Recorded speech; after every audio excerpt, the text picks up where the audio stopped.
Cerita ini berkisah tentang Camilla, seorang wanita muda yang dijual oleh keluarganya untuk menikah dengan Aldo, pria kaya raya yang usianya jauh lebih tua darinya.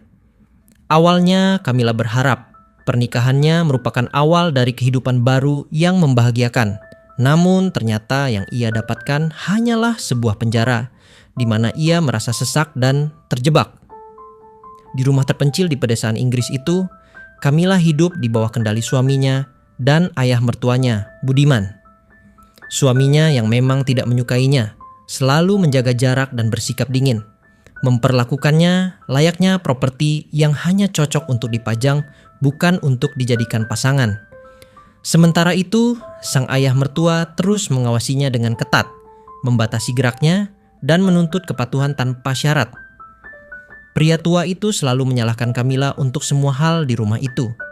Ia juga menuntut Camilla melakukan kewajibannya sebagai seorang istri dengan baik dan tidak mentolerir kesalahan sedikit pun.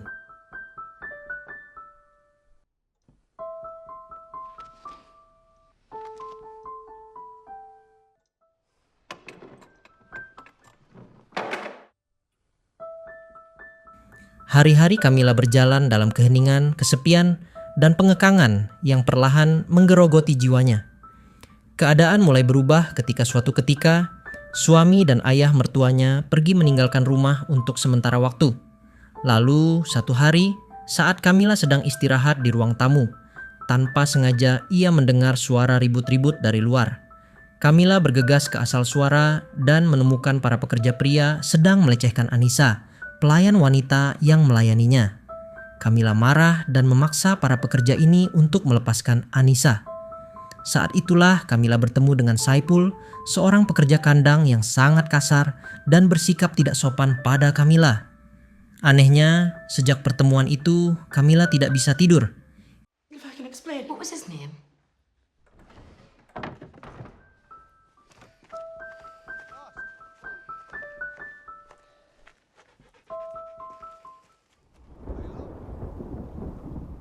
Hingga suatu malam, Saipul menyelinap masuk ke kamar Camilla dan berusaha untuk melecehkannya. Awalnya Camilla berontak, tapi saat Saipul berhasil menciumnya, tiba-tiba saja hasratnya berkobar. Sesuatu yang sudah lama terpendam di dalam dirinya mendesak untuk dilepaskan. Ia pun menerkam Saipul, menuntut hasrat yang tertunda untuk diselesaikan. Bersama Saipul, Camilla untuk pertama kalinya merasakan gairah, perhatian, dan kebebasan yang selama ini dirampas darinya. Namun kebebasan itu tidak berlangsung lama. Budiman, ayah mertua Camilla kembali dan mengetahui hubungan Saipul dengan menantunya. Ia memperingatkannya dengan keras. Camilla tahu kalau Anissa telah mengadu pada Budiman. Merasa dikhianati oleh Anissa, Camilla menghabiskan semua anggur kesukaan mertuanya sehingga Anissa disalahkan. Pelayan itu tidak bisa mengatakan apa-apa dan hanya bisa menerima hukuman yang diberikan Budiman padanya. Keesokan harinya, Budiman pergi ke servants quarters, tempat para pekerja di bagian belakang rumah. Memukuli Saipul hingga babak belur dan memerintahkan salah satu pekerja untuk mengurungnya. Pada titik inilah sesuatu dalam diri Camilla berubah. Rasa takut yang dulu menguasainya perlahan tergantikan oleh keberanian yang tidak terkendalikan. Ia dengan lantang meminta mertuanya untuk melepaskan Saipul, memicu amarah Budiman dan berakhir dengan sebuah tamparan di wajahnya. Keesokan harinya, saat sarapan, Budiman kembali menasihati Camilla, memintanya untuk memperbaiki sikap dan berusaha menjadi istri yang baik. Namun lagi-lagi Camilla meminta Budiman melepaskan Saipul. Kesal, pria tua itu melemparkan gelas ke tembok lalu pergi ke kamar untuk melanjutkan sarapan. Ia tidak mau melihat wajah Camilla karena membuat nafsu makannya hilang. Begitu Budiman masuk ke kamar, Camilla mengambil kursi dan menahan pintu kamar dari luar. Ia duduk di kursi lainnya dan meminta Anissa untuk menemaninya sarapan. Tak lama, dari arah kamar terdengar teriakan Budiman. Anissa bergerak hendak membantu, tapi dilarang oleh Camilla. Wanita itu dengan tenang meminta Anissa untuk bercerita soal keluarganya sambil meneruskan sarapan. Namun Anissa tidak fokus, pikirannya kalut. Ia hanya bisa menahan nafas sambil mendengar suara Budiman yang sekarat di dalam kamar. Hingga saat suara Budiman sudah tidak lagi terdengar, barulah Kamila memerintahkan Anissa untuk memanggil dokter. Anissa berlari sekuat tenaga, memanggil dokter. Sayangnya, nyawa Budiman tidak tertolong. Kamila meracuni ayah mertuanya. Kejadian itu menjadi trauma mendalam bagi Anissa hingga ia kehilangan suaranya. Aldo tidak pulang saat pemakaman. Hal ini membuat Kamila berpikir kalau suaminya tidak akan pulang lagi. Kamila tahu kalau selama ini Aldo sangat membenci ayahnya dan juga Kamila. Situasi itu tentu saja sangat menguntungkan bagi mereka. Namun ternyata dugaannya salah. Tak lama setelah pemakaman, Aldo pulang. Sementara saat itu Saipul sedang bersama Kamila di kamar tidur mereka. Kamila bergerak cepat, menyuruh Saipul bersembunyi di ruang ganti, sementara ia menyambut Aldo seolah memang sedang menunggu suaminya. Tapi ternyata Aldo sudah mengetahui perselingkuhannya dan mengatakan hal-hal menjijikan soal Kamila. Namun demi nama baiknya dan nama baik keluarganya, Aldo tidak akan membiarkan masalah itu terungkap. Sebaliknya, ia memerintahkan Kamila untuk introspeksi diri dan mendekatkan diri pada agama. Namun, ucapan Aldo malah membuat Kamila bertindak semakin berani.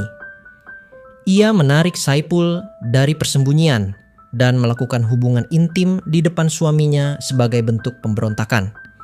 Sementara, Saipul linglung di tengah pertengkaran suami istri itu. Aldo sudah menerjangnya dengan penuh amarah. Tentu saja, suami mana yang tahan melihat istrinya melakukan hubungan intim dengan pria lain di depan mata kepala sendiri. Perkelahian pun terjadi, dan dalam pertikaian yang semakin memanas, Kamila memukul Aldo dengan tongkat hingga tewas. Mereka mengubur Aldo di hutan dan menembak kudanya.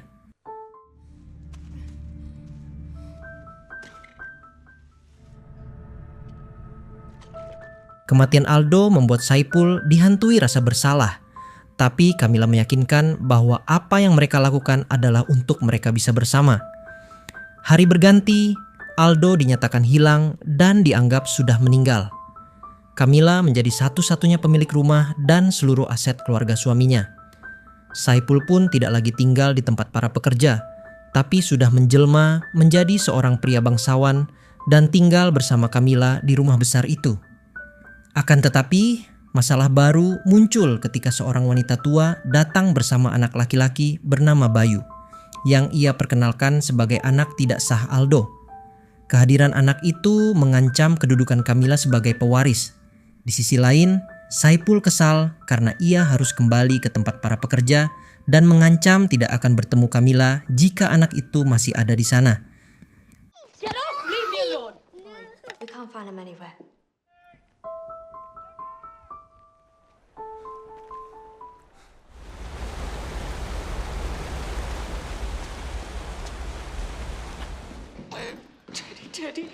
Demi mempertahankan Saipul dan apa yang telah ia rebut dengan darah, Kamila mengambil keputusan paling gelap dalam hidupnya.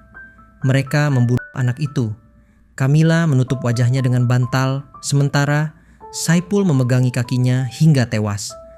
Kematian Bayu menghapus satu-satunya penghalang yang tersisa bagi mereka.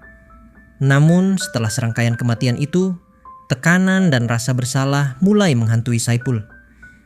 Ia tidak sekuat Kamila dalam menanggung konsekuensi dari perbuatan mereka.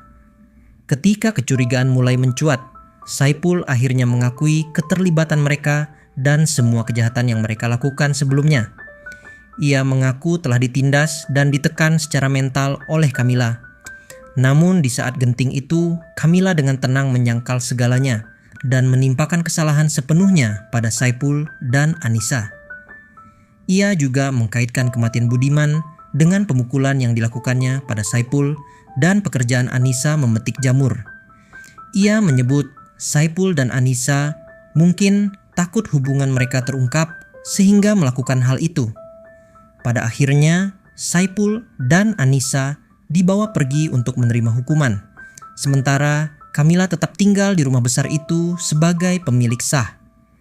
Ia berhasil mempertahankan kekuasaan dan kebebasannya, tetapi dengan harga yang sangat mahal. Ia kini sendirian, benar-benar sendirian. dikelilingi oleh kesunyian dan bayangan dari perbuatannya sendiri. Jika kalian menyukai film ini, jangan lupa subscribe ke channel ini. Juga beritahu kami film mana yang ingin kalian lihat recapnya selanjutnya.